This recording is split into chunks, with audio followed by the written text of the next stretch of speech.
So the next step is to download and use Visual Studio Code.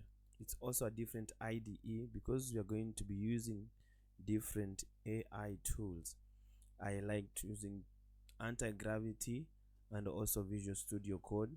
So Visual Studio Code, you're just going to type VS Code, then come to this link, Visual Studio Code, click on download. Once you click on download, let's see as it loads. You will pick your operating system.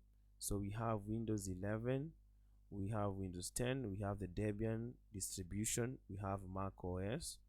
So for me it's Windows, and it's specifically 64-bit.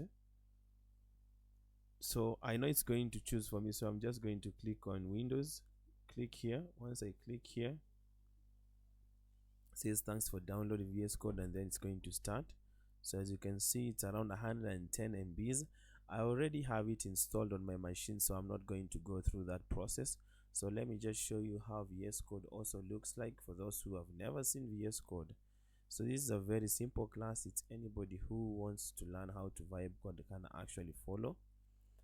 I know there's some people who are wondering, you want to show us also VS Code, but there's some people who have never seen it, so let's just go with it. So this is VS Code. It's similar to anti-gravity. So for this section, I like using Cloud Code. For the other section, I like using the Gemini 3. So you'll just see my workflow in just a bit. Okay, once we have Google